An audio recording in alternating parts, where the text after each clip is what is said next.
And I think in business, it's important to know what your biggest bottleneck is. What's the rate limiting step right now? Is it lead generation? Is it sales? Is it delivery of services? Is it retention and engagement? And for us right now, I think we'll keep working on improving the methodology and the core technology and things like that. But I think our biggest rate limiting step is getting the word out to more and more people and sharing this transformational technology with as many of the right people as we can. Right. Wow, that's awesome. It's very often that, and I talked about this. I don't know if you were in the room and I talked about it at the event, but there are two things to make an offer a home run, and one is that the offer has to be good, but the second part is the messaging around the offer has to be really good, and so those are two things that I'm in constant iteration of with my offers. Okay, is the offer good?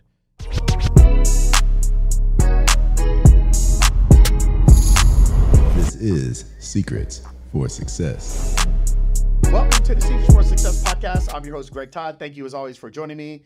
I have a very, very, very special guest on today's podcast who I was actually recommended that I had to meet this guy. It was from Lisa Chase, Logan Cooper told me about you. And once I have two close people, both say, hey, listen, this guy he has an amazing product, but he's an even more amazing guy. I was like, all right, I got to meet this guy. So Garrett Salpeter, welcome to the Secrets for Success. Thank you, Greg. It's an honor to be here. And also big shout out to Logan and Lisa. Also wonderful people. Awesome people. Awesome people. All right. So I've gotten to know you now over the last, 8 months. I went to Austin and we got to hang out and go to the clinic and see some of the things we're going to talk about on today's podcast. Today's podcast, I want to talk about your baby, okay, which is the Newbie product. But I also want to talk about how I really believe that this is the wave of like today, not even the future, like now. And I'm a big solutions-based offer guy, and how you can position what I call the 168 employees to help you like 24/7, 365, and make your offers better. And your product does that. And my dad is one of those people that's like, oh my God, Greg, this is amazing. So we'll talk about that, later. But let's talk about you, and let's talk about your story and how you have a clinic and you have this product, Newbie. Can you tell me how all this stuff started? Yes, for sure. Happy to do it. So my background, academically is in engineering and neuroscience. Okay. And I also was an ice hockey player. So I played growing up, played in college. And so I feel very fortunate to have found a place where all of my interests sort of intersect and overlap here. And it's really started with my time as an athlete, on the background of this physics and engineering work and everything, where I had, several injuries, as many people do growing up playing hockey. And I was very disappointed with the traditional physical therapy, traditional orthopedic medicine experiences that I had. At one point I thought about doing something medical, but those experiences really made me think that wasn't the direction I wanted to go. Cool. And so I ended up, I was a physics major in college and going in that engineering direction. And I had an experience where towards the end of my time in college, I had some torn ligaments, had another injury. I was told I was going to have surgery. And I figured that would be that based on the previous experiences that I had. But it turned out to be one of the greatest blessings of my life, because I met a doctor, a chiropractor, who was doing functional neurology and using older versions of direct current. And working with him, I just had this really amazing experience where, looking at functional neurology, it was not just focusing on the hardware, the bones, the muscles, the ligaments that were damaged, but it was looking at the neurological response to injury, how the muscles locally were properly supporting or not supporting the injured area as it heals, and also more globally, the autonomic nervous system, how whether we're in a more parasympathetic dominant or sympathetic dominant state, how that influences the body's ability to heal, everything from the level of breaking down and absorbing nutrients and getting proteins, and then vasoconstriction, vasodilation, and blood flow, bringing the raw materials to heal, right? All these different influences. And then seeing how direct current, there's these really interesting history that, we certainly can talk about, really interesting history on the effects of direct current on the body, and there's these wonderful beneficial effects, but it was really thrown out for decades because there was always this one tiny problem where when you turn it up to a high enough level to make a difference, it would burn the skin. Right. So like the Soviets would do it on their athletes back in the 1960s, 1970s. They would actually leave burn marks, and they would do it for Mother Russia, but that we wouldn't do it over here, Right. So they would do it like their weightlifters and stuff like that, right? Totally. Yeah. So it really got thrown out, and I got to experience this. It was more like a microcurrent device, this analog dial with analog device with a bunch of knobs and stuff on it. But I experienced firsthand how working with the nervous system, working on the software instead of just the hardware, and using direct current and the effects of these really unique electric fields on the body, I saw how that helped me recover from this, recover ligaments healed on their own. I avoided surgery altogether. So I was very pleased as an athlete, but as a science student, as a pre-engineering student, to find something that actually made sense scientifically from first principles, that's what really got me excited. And going through that experience, I just felt called to share that work with as many people as I could, and ended up influencing me and pivoting in my life and career. So I ended up going to engineering graduate school at the University of Texas, how I got to Austin, 16, 17 years ago now. And while I was finishing up, I met the guy who was the chiropractor who took care of the UT Longhorns football team. Okay. And I wanted to start using some of what I had learned about electrical technology. And so I got a 120 square foot room in his practice. This is back in 2009 or so. So I was working out of this practice within a practice, this little room inside of a chiropractor's office, and started treating people using older versions of electrical stimulation technology. And that business, grew over about 7 or 8 years. I kept, I went back for additional graduate level work in neuroscience, also at UT, and was growing that business. And I just kept seeing ways that I wanted to improve the technology, kept seeing ways I wanted to improve the methodology. I did a lot of it along the way, but I was always kind of waiting for someone else to come out with something better on the technology front that I could use. And I figured I would just open some more clinics around Austin and I'd be happy with that. Right. I just kept waiting, and finally said, you know what? I just have to do it myself. Yeah. Right. Wow. That is so interesting. So 2009 is when you really got started with this. And it seems to me like, I'm just thinking of your entire journey. Okay, this is a guy that had a problem, was looking for the problem to be solved for yourself as an athlete, found a solution that was different than the traditional way. Okay, you start to get geeked out about it. You're like, wait a minute, this is really cool. I'm into this stuff. Not only did it help me, but now you had this passion for how can I help others. You're now helping others and you realize that there's got to be a better way. Guys, are you listening to this as we're talking? This is how it works for everything, right? You have to have a passion for saying, I want to solve this for a group of people. You start to go down this path of how can I make life better for a group of people through this way. And as you do it, and you start to go down this path, like opportunities start to present itself. If you have the passion to actually really want to make life better for a group of people. And that's essentially what you did. So then, like, now when you get to this point where you're like, okay, nobody's going to do this. I have to do this. You now take responsibility. What happens next? Well, I'm glad I didn't really, I was just naive enough to not know just how long, just how expensive it was going to be to get a product out there, So I kind of joke sometimes if I had known, I might not have started. I might have at least been more scared to start. But sometimes being naive is a good thing, though, because now you're here. Right? That's right. Yeah. That's right. Sometimes the smartest people in the world are the ones that can tell you all the reasons it won't work. Right? Yeah. Oh yeah. So I started in, went through that, I call it my laboratory phase, put in my 10,000 hours learning how to actually do this type of work. And then started in the middle of 2015, finally released the device at the end of 2017. So it was about 2.5 years. And during that time, like you mentioned, if you're on the right path and you have the passion, opportunities present themselves. So I had 2 interesting ones. And I think a lot of it is staying in the game long enough so that the odds can work out in your favor. I think there's something to that. But I had 2 interesting things. I had clients come in where One is a guy that owned a bunch of real estate around town.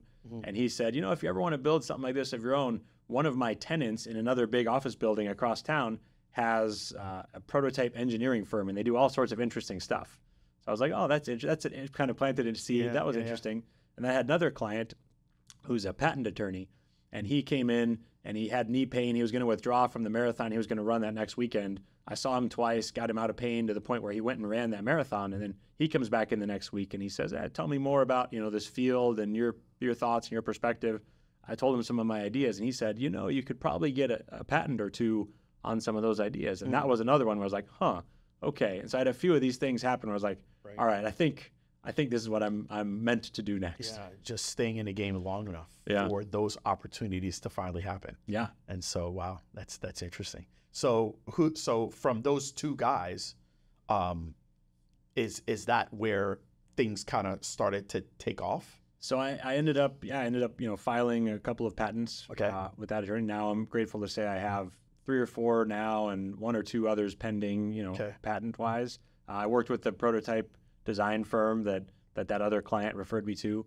And then I was reinvested. I was living very modestly and reinvesting all the profits from my facility into building the device.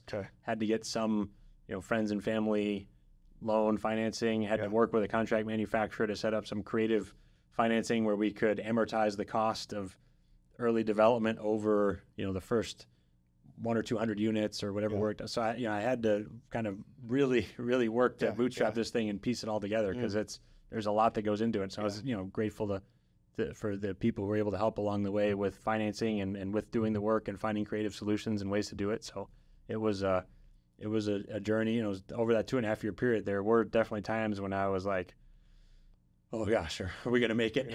Yeah. And thankfully we did. I still remember the day when we got our first pallet of devices shipped. I still have a picture of that from fall of 2017. Oh, wow. So how did you? Let's hear. Before we go on, I think I want to hit this a little bit more. Do you have a day or a moment that you can remember as kind of like one of those low moments where you're like, wait, should I mail it in? Because I think I think there's a lot of people listening where they have recently had those moments, or it's been in the last year or two, or whatever the case may be. It's like, hey, you know what? Should I just hang it up? Should I not move forward? Do you remember anyone or? Yeah, definitely. There's all these different phases of prototyping, just for context, and a lot of tests you do along the way. And there was a time when we, initial prototype failed a laboratory test, and we were going to have to rework a certain part of it. And I was running out of money, and I was just like, oh God, at one point I saw the light at the end of the tunnel. Now it's so dark and so far away, like I don't even know if I can see that light. There were, certainly a moment like that I remember. And then I think there were a few others along the way, but I remember one where, that happened, and it was like, really decision time. All right, like, do we abandon ship here, or do we buckle down and find a way to do it? Just find a way. Yeah. So for those of you that are listening, you're like, well, Greg, that sounds wonderful, but I don't have a product like that. You actually do. You have an offer, and you're offering something to the marketplace. In Garrett's situation, he wanted to offer this technology to be able to help people with healing their bodies and whatnot. And so there are times where you are putting together your offer and it doesn't hit, or you feel like people aren't wanting, or whatever obstacles. It could be anything. It could be dealing with all the things that Garrett dealt with. Doesn't matter. It's obstacles that are getting in the way of you serving the people that you want to serve, that you're called to serve. And sometimes there can feel like there's light, but then all of a sudden it gets totally dark, and you're like, oh my gosh, I'm totally done. And you just don't know when your breakthrough is going to come. And sometimes it just takes massive perseverance, to get to kind of where you're at now. So let's talk about where Newbie is at now. Like, you've helped lots of different people. I got to personally use it when I went to Austin, and it actually has helped me. I remember even that week when I was there for the mastermind, like my knee was like a wreck, and I felt so much better, and it was just able to move around so much better with like 20 minutes of treatment. And then while we were talking, you were telling me about like a little bit more about the technology, and you were talking about the people that have used it. So can we talk about like how many units have you now sold today?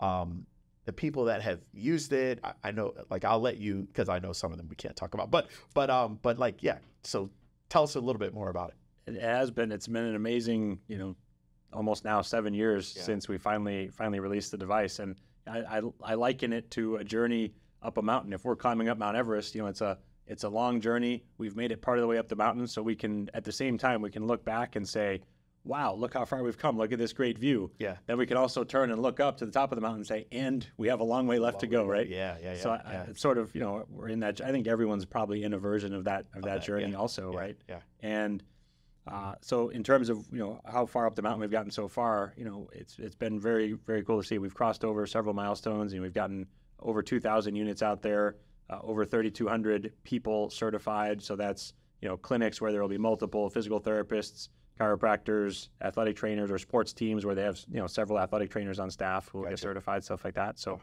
and then there's about at the time we're sitting here talking between 400 and 415 clinics using it around the country here. We have distributors now in Australia, Mexico, Canada. That's awesome. So have just come online just recently. So it's cool to see the progress, and it's even more profound to see the impact. There's this, because we're talking about the nervous system, there's really broad applications. There's we talk about acute sports injury post-op, we talk about chronic neurological injuries or neurodegenerative conditions, and the way we can help people there. And sometimes those last ones are the most rewarding. We have MS patients we've seen, and this is over time. This is not one session miracles, but over time, get out of wheelchairs, regain their autonomy, regain the ability to go back to work or get their driver's license back, or not need a full-time caregiver, be able to perform activities of daily living. We see these profound things even after years when it's been written off they could ever heal in any meaningful way. We also just did a neuropathy study. So we have another cool thing about these last several years is we've gotten some published research on the device. There's of course a rich history of literature on electrical stimulation, but we have some now specifically on the Newbie and the beneficial effects of direct current on muscle hypertrophy, functional recovery in MS patients. A couple of case studies on different things. We just finished though our most, I would say, ambitious study where we had 150 patients with diabetic neuropathy. Average age is 74. So these are people in their 70s. It's been written off they can ever heal in any meaningful way. And half the group, so 75 people, got traditional alternating current treatment, the best-in-class TENS unit treatment, and then half got the direct current of the Newbie. And so the half that got the traditional electrical stimulation, what happened with them is what most people expected, which is little to no change. Little bits of improvement here and there maybe, but nothing statistically significant, nothing really meaningful. With the direct current of the Newbie, however, we saw not only were patients reporting better sensation, better ability to perform activities of daily living, reductions in pain. That was all wonderful. Yeah. We also were able to back it up with objective data. So with EMG and nerve conduction velocity testing. So we're seeing now, we've seen hints in the literature about the effects of direct current on tissue healing and regeneration, how these electric fields can influence those processes inside the body. And now to see the clinical results that back that up and really bring that to life, we're really excited about that. Oh, that's awesome. So we saw increases in EMG amplitude, which actually means changes in axons in the peripheral nerves. We saw nerve conduction velocity increases, so remyelination occurring here. So really, really fascinating. And then back along the continuum of care, really wonderful results post-op, whether it be athletes after ACL reconstruction or older people after total knee replacement. We're seeing people reaching their functional milestones faster, needing less pain medicine. You talk about a solutions-based offer. Yeah. It's not necessarily how many visits you want to see somebody. It's how quickly and efficiently do you want to help them achieve that result, that solution. And so we're seeing people reaching those milestones a lot faster. And then in sports, acute sports injuries or other traumatic injuries, we're able to help people recover a lot faster because it's, whether you're talking about injury, surgery, so many people are focused, I would say, enamored with the hardware of the body, like we talked about earlier, the bones, muscles, tendons, ligaments, et cetera. And, of course, that's important, and that needs to heal, and that needs to be taken care of. But the limiting factor sometimes the biggest limiting factor in why it takes someone so long to recover is not the hardware damage, but the neurological response to trauma, the neurological guarding, inhibition, compensatory and protective movement patterns. So weakness, tightness, hypersensitivity leads to pain. And what we're able to do with the Newbie is scan around and find where those protective patterns are being imposed on the body. And so we see, like, I guess it was before we started recording, we were talking about, Saquon Barkley. So we can talk about him because he's recorded some content with us. Carl Anthony Towns also, some other really, really wonderful athletes. Yeah. So with Saquon, this is a few years ago when he had his ACL tear early on in the season, and he had his ACL reconstruction surgery. And then 5 months after surgery, he was still dealing with this tightness, weakness, pain. He was stalled. He was frustrated, and he was doing, the best in class of the more traditional physical therapy approaches. But he still just, was frustrated. Yeah. And in his first session on the Newbie, he talks about this. He graciously did a video with us talking about his experience. But he says, in my first session, I could just feel my quad wake up for the first time since before the surgery. He was able to work through those. He's fighting this uphill battle against those protective neurological patterns, that inhibition, and it changed the trajectory of his recovery. So he was so far behind pace, and then in the next 6 or 7 weeks, he vaulted up, and his lower extremity functional score went from a 23 out of 50 to a 49 out of 50 in just like 6 or 7 weeks. Wow, that's amazing. Golly, that's so cool. You brought up this solutions-based offer, and I want to talk about, I actually did a podcast recently of the 168 employee, and that, like, when I'm positioning everything about solutions-based offer, it's all about getting people a result by any means necessary. And as therapists, we have been trained that the only way for people to get a result is us physically being in front of them, right? And I don't believe that. I believe that that's a very antiquated way. It's a weak way of being able to truly help people. I want to be able to help people by any means necessary, whatever I need to do to help them get the best possible outcome, to get it in the most time efficient, manner, and as effective as possible. And so I feel as though that's going to require more than just me, right? Okay, so I believe in having 168 products, or even having a 168 employee of people that can help my clients round the clock, not just the 1, 2, or 3 times they come in and see me or see another therapist, per week.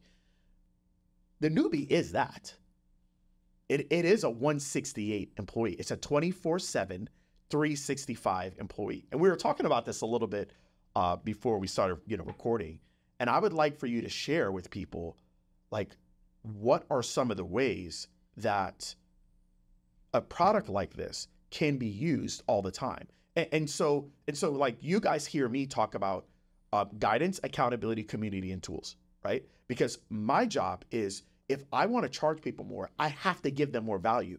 But the way that we were taught, when, like, for me, I'm a licensed, physical therapist. The way that I was taught in school is that the value is going to be me. And so what can I give? I can give people guidance, but I can only give them guidance when they're physically in front of me. I can give them accountability, but I give them accountability by saying, okay, well, schedule another appointment and come in and see me. I mean, today, maybe I could give some people my cell phone number and this and that or whatever, okay? I can give them community in the traditional way. The community is just come on into the clinic. And when you come into the clinic, you'll be around other people that are struggling and hurting like you, and then you'll feel a sense of, community. But I wasn't taught in a traditional way how to give people help outside of the clinic in community. And then the tools is, all right, well, you have a tool, and the tool can be me physically working on somebody, right? But that's, and then there's sometimes maybe it's a few little instruments here, or it could be this, could be that. But that's really all we were taught, right? And school's charging us more to learn that. It hasn't really changed. I've been a therapist now for 24 years. It hasn't changed. So I want to talk about the Newbie as a tool, as maybe not accountability, but definitely a tool that can be used all the time. And how do you see people use it, whether it's in the clinic, outside the clinic, traveling with it, this, that? Like, give me like 2 or 3 different ways that you can use something like this. And then after that, I want to kind of help people understand like why, whether it's a Newbie or whatever they use, like why this is such a smart investment. And I want people to start looking at it differently if we look at it in the form of solution-based offers. So how can a Newbie be used as a 168 employee? There's a couple different ideas that I have here. The first is just as close to the question as possible is, there are some protocols and techniques that we have where you can set someone up on a device and they can go through this, with little to no oversight from a clinician. Okay. A lot of what we do, and we're probably best known for mapping, like I talked about that process of scanning around and finding where the nervous system is protecting and guarding, inhibiting, et cetera. So there are many things that we do where a clinician is going to be involved, or someone on the clinician's team is going to be involved. There are a few things, however, that we do that are, can be passive, unattended, like our autonomic nervous system reset. We call our master reset. So this is something where, sort of like an electric meditation, you can set someone up ideally in a quiet room, but it could be off in a corner somewhere too. Yeah. And they're going to have the current running through, from head to toe through the whole body, creating these electric fields along the entire length of the body. And we've seen really wonderful data in terms of heart rate variability and how this can increase heart rate variability, which is a good proxy for where someone is on that autonomic spectrum between the fight or flight and of the sympathetic and the rest and digest of the parasympathetic. And so being more parasympathetic can help people recovering from injury and surgery. It can help people with chronic neurodegenerative or autoimmune conditions. It can help people with chronic pain. So there's a lot of ways that can. So that's something that we most often use that. You mentioned our clinic in Austin. So we have one clinic, several physical therapists working there in Austin with, it's kind of our showroom and teaching facility. People come in to observe and we do trainings there and things like that. And it's also a fully functioning clinic. So we often do that at the end of somebody's session as like an add-on service. Gotcha. Okay. So that it can be, a bigger or lesser part of what people are doing. Right. And then we also have for the neuropathy study that I mentioned earlier, that was actually a foot bath protocol. And so that's something that after you've guided someone through the first time, if they're coming back in for subsequent visits, that can be, somewhat self-guided, or you can have multiple people doing that at once in a group in an area in the clinic or things like that. So there's some opportunities there. So that's sort of one category of how the Newbie can be, a 168 employee, which I love that term, by the way. Yeah. And then another is, a little different angle where it's not that it's doing all the work for you unattended, but it can be a tool that can enable, you as a practice owner to hire a new grad therapist, or, in some clinics, they might have personal trainers or someone doing it underneath the supervision and license of the clinician. But you can have someone else doing it where you can hire them for cultural fit, and they likely will be less expensive than hiring someone with all these different experiences and credentials and someone who's going to be more expensive and who may or may not be as good of a cultural fit. So there's not a 2-year Newbie system and a 26-year experience Newbie system. It's just a Newbie system, right? Okay. That's it. Yes. Okay, gotcha. And there is a certification, and it's accredited for physical therapy, CEU credits, and all that stuff. So there's certainly some learning curve, but for everyone in your scopes of practice and the people who would be working within your business, people are able to learn it and be effective, in a course that's approximately a weekend. Right. Gotcha. And so that, we've heard that really, over and over again from practice owners who felt like they were, trapped in their business. Yes, they like treating, but they didn't want to have to do it all the time, 40, 50, 60 hours a week. Right. But people were coming in, patients were coming in and requesting them because they were the more experienced one, the one they got referred to, et cetera. And now when they add the Newbie, they tell us that they can have their new grad therapist, their student physical therapist, getting these amazing home run 5-minute miracle type outcomes with patients. So patients are now coming in and actually requesting that younger therapist because they got such a good outcome. Right. And now that's like the ultimate sense of freedom where it's like, yes, the business can still go on and treat people and get these amazing outcomes, and it doesn't have to be dependent on you, the owner. Yeah, you guys, this is the big thing.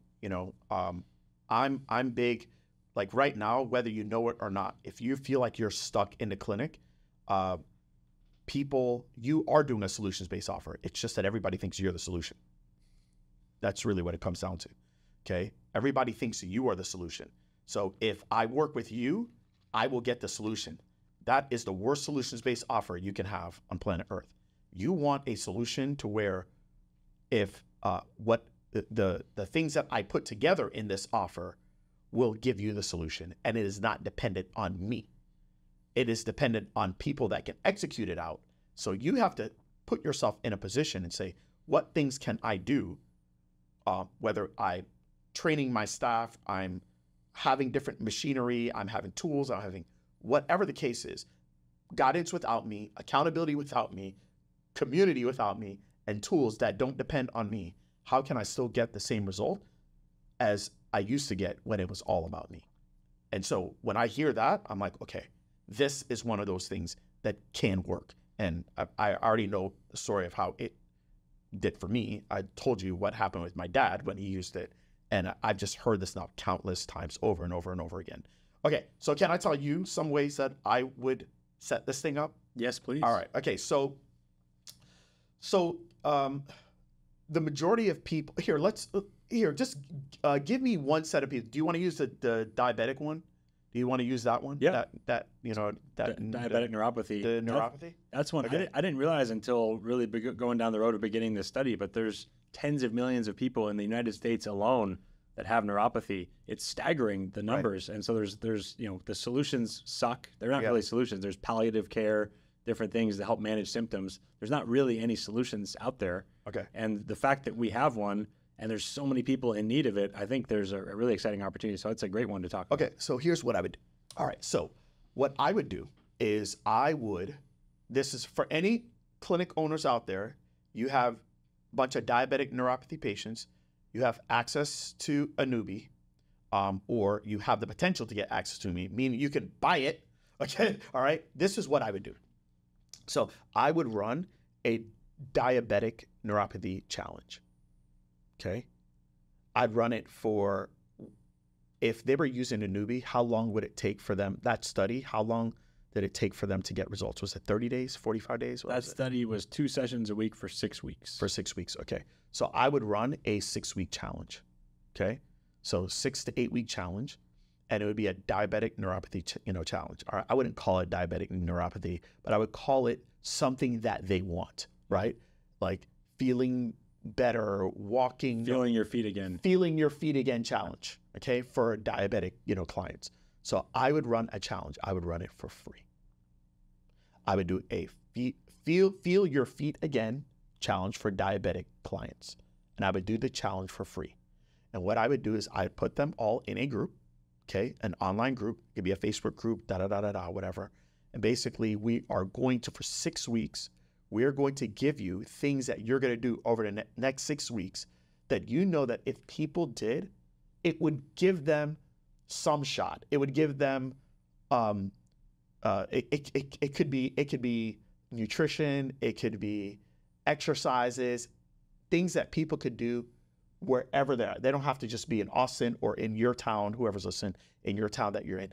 Anybody could join this challenge, and I would make the challenge free, or even if I'm going to charge a very small amount, okay, just to get people in, because I know that the key is making myself findable. So I'm just trying to draw people in, and I'm big on events, okay? So I would do a challenge. The challenge would be 6 to 8 weeks, okay?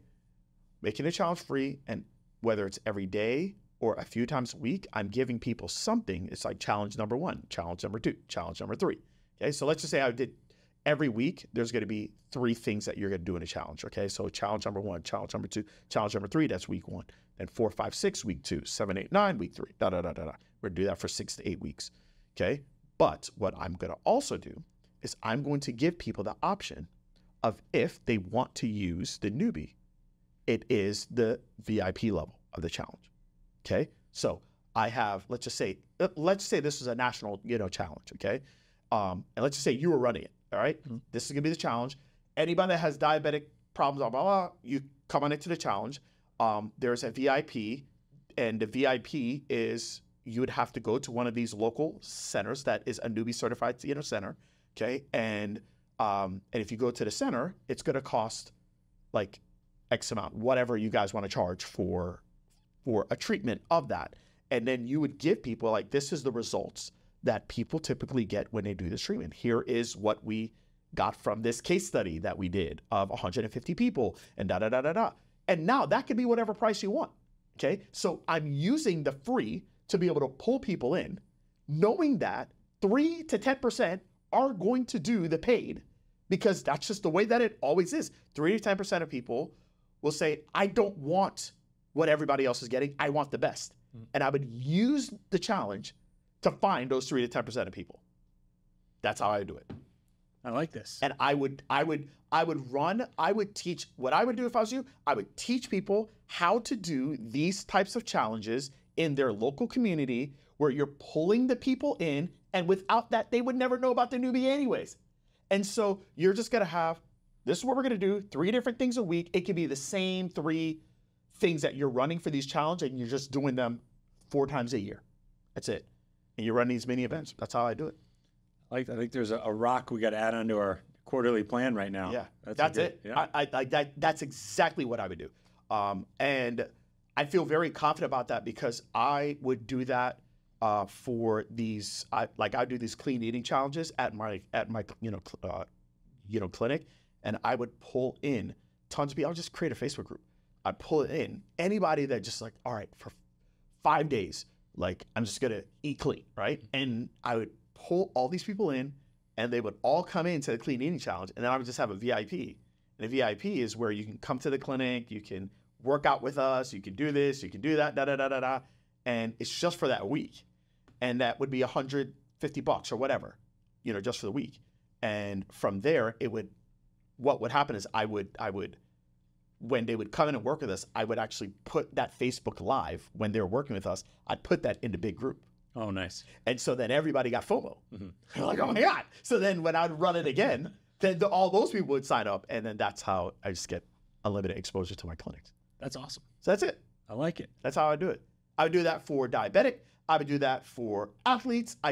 Just make a challenge around the thing. And now the challenge can't be, BS. It's got to be like something good. Like if you had a diabetic patient and you didn't have access to a Newbie, what the heck would you tell them? Right? What things could they do? Okay, well, let's do this. Let's try that. Let's do this. Let's do that. So just giving them 1 or 2 things for them to do, for each day, or really one main thing that they're going to focus on. And you're doing 3 things a week. Do that for 6 to 8 weeks. But there's a VIP, and that's the Newbie. That's it. I like it. So there you go. That's how I would do it. That's a good project. I think we can. You guys can do something for sure. That. Yeah. So some of my clients that have Newbie, I'm going to make them do that. Yeah. But not for diabetic. They can do it for whichever audience they use it for. So, all right. So let's talk about the future, because you said in the beginning of the podcast, you said, hey, I've gone up this mountain. We talked about the bottom of the mountain, and kind of the climb and just all the crazy obstacles and everything that you have gone to. Now you have a couple thousand newbies that are out there, which is awesome. You've got it in different countries, which is really cool. But then you also said, we're here, and that's awesome. And I can reflect back and look at, hey, we've really come a long way, but now this is where we want to go. So can we talk about, like, where do you see the future of the company? And I hope y'all, as you're listening to this, like, you're realizing that every single one of you, like, you should be doing this, You should be reflecting back on where you've been, to be in gratitude of like, wow, I'm still breathing. You know what I mean? I'm still breathing in my business. But then also you need to aspire to like, hey, where do we want to see this thing go? So I get inspired by this part. So go ahead and tell me. Looking back is interesting. I know we were just talking about, Ben Hardy and Dan Sullivan, but their concept of the gap and the gain. Yeah.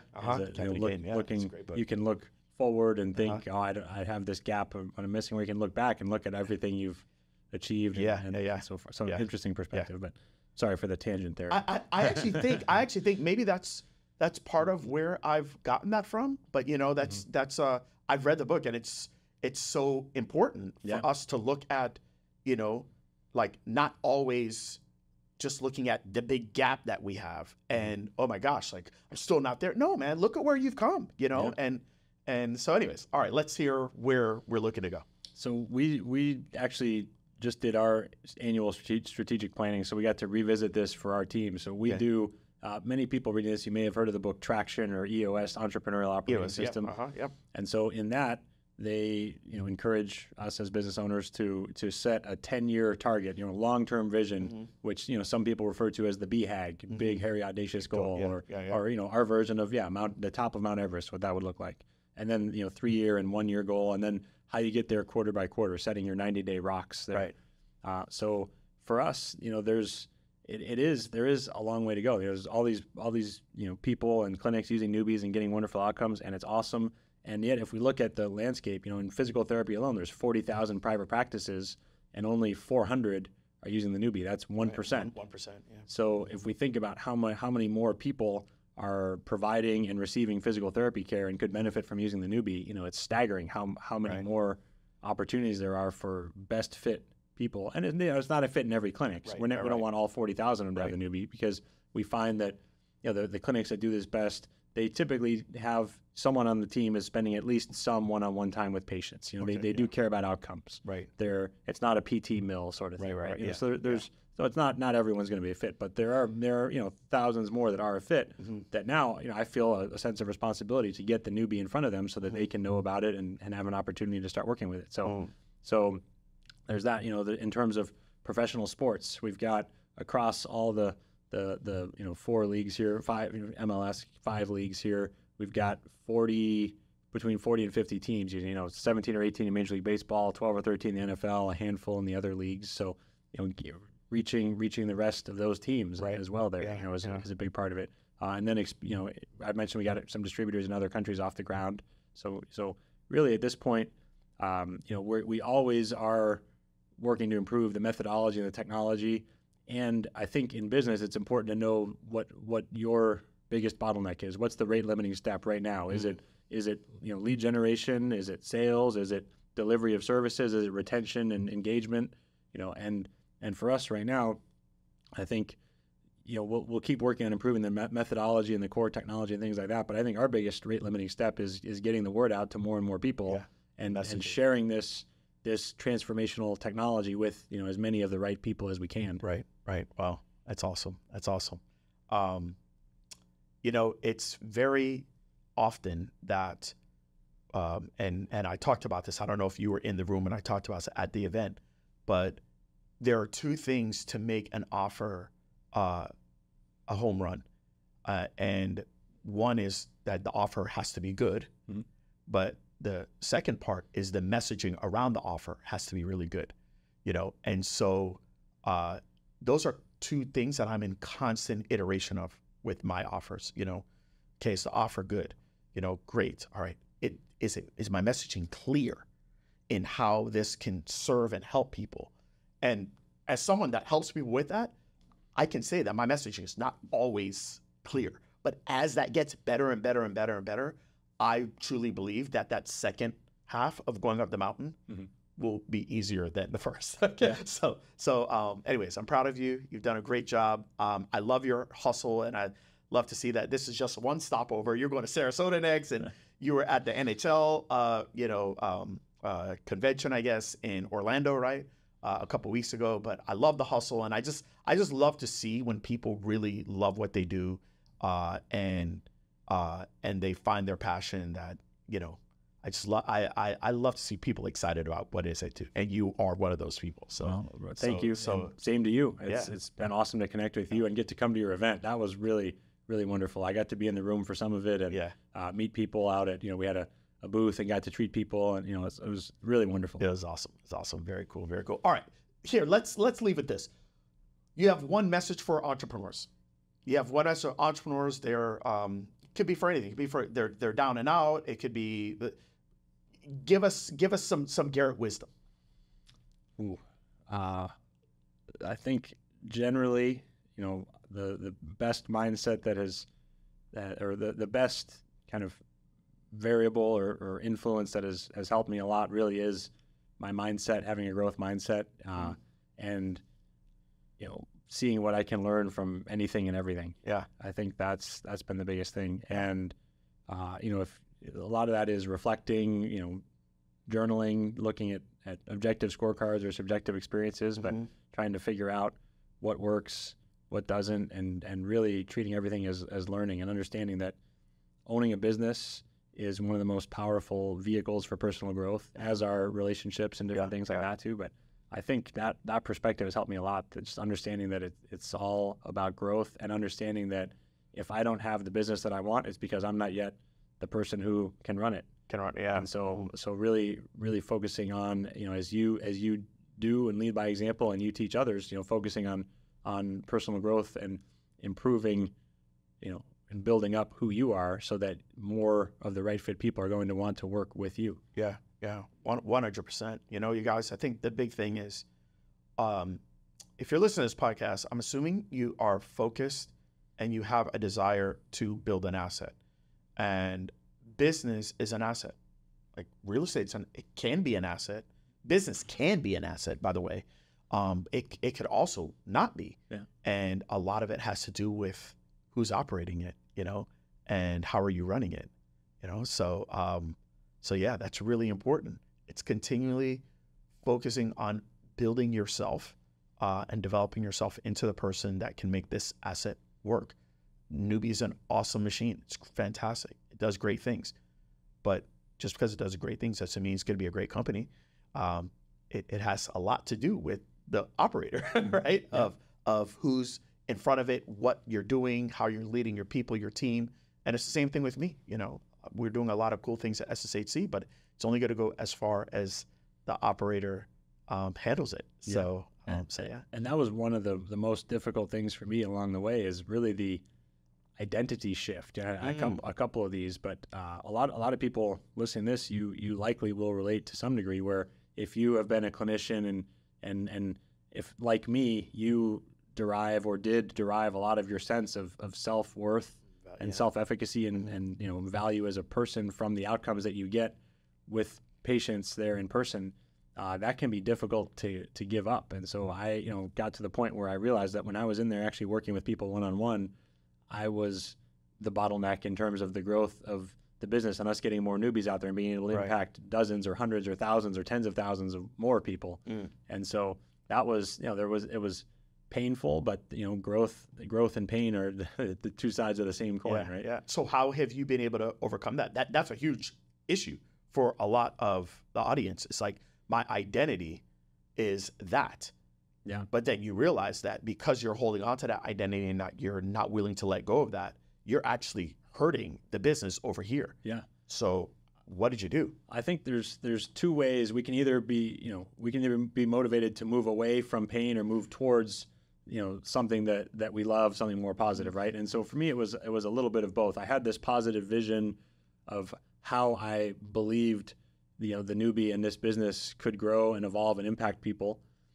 And I also felt pain when I was in there working with individual clients, because I realized that gap was so great that I wasn't helping to move forward towards that big, compelling, wonderful future vision that I had. Right. And so really getting in touch with that and feeling that, and just realizing that,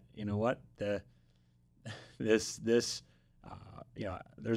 also a real, as part of this, there's a really good framework I didn't necessarily have at the time I was making this identity shift, but now in making decisions, I've gotten more aware of how important intuition is and things like that. I used to be a lot more, scientific, rational, intellectual, right? And I still certainly have that tendency, but now, really, really kind of spending a moment to sit with, if they're faced with two possible decisions or something, which one feels more expansionary, greater sense of expansion, versus which one feels more of a sense of contraction. Wow. And that's that contrast I often can feel, and that moving in the direction of greater expansion is usually, virtually always is the one that's going to be the right move and the one that I'm going to have to make. Wow. Damn. That's actually really good. That's really, really good. And it's a good sense of self-awareness to understand that, like, okay, I know I'm always going to want to stay with where my current identity is because I'm comfortable within that. Yeah. But I'm not. But even though that's comfort, I'm looking for expansion, and I don't want contraction. And so even though expansion might lead me to a point of current discomfort, that's actually what I know that I'm looking for in the future. Yeah. So yeah, that's actually really good. And the neuroscience on this is very interesting because our brains are, prediction machines. And so our brains like what's familiar, even if it sucks. Yeah. That's why people, you hear stories about people staying in abusive relationships or staying in bad circumstances, not because they necessarily would tell you that it's the best situation, but because it's familiar and therefore it's comfortable, even if it sucks. Yeah. And so by definition, if you're going to grow and expand in something new, you have to give up some level of that familiarity, and that's going to be scary and painful. And I think, at least for me, understanding some of the underlying neuroscience of why I feel that helps me at least contextualize it, helps me understand it, helps me move through it a little better. Knowing that it's normal, that it's biological, helps me be less intimidated by it and better able to kind of deal with it. Yeah, that's awesome. That's awesome. Well, I want to say this to you as we kind of close up. I'm really proud of you, and I'm super impressed. The first time that I met you, we initially started talking about masterminds and this and that and whatnot. I was like, oh man, this guy gets it, man. He totally gets it. But I know that you weren't just born that way. So I know that there's been a lot of internal growth and a lot of realizations that you've had to come to, very similar to me. And so I know that hasn't probably always been enjoyable. It's been painful, and just being able to challenge yourself. I don't know if I don't know if I fully told you this, but one of my mentors was telling me, Greg, the hardest people to be able to coach are educated people. They're so difficult to coach because you've invested so much money in learning your way, right? Whether it's as a neuroscientist or it's as a physical therapist or it's as a chiropractor or whatever, you invested so much money in learning your way that if you now are going to start on this path of personal growth and journey, and you realize that some of your ways might be holding you back, there's so much to lose because of how much money you've spent and how much time you spent on learning how to be that way, right? And so I know that for you to get the company to where you're at now, even though I know you know that you have a long way to go, I know that there's had to be a lot of dying of the old. So I want to give you a lot of props for that. You've done a really good job with that. I like you, and I want to keep you around. Thank you. It goes both ways. Thank you. Good stuff. So thank you for being on the podcast. Appreciate it. Thank you very much. Thanks everyone for tuning in. And Greg, it's been an honor. Yeah, man. Thank you. That was easy.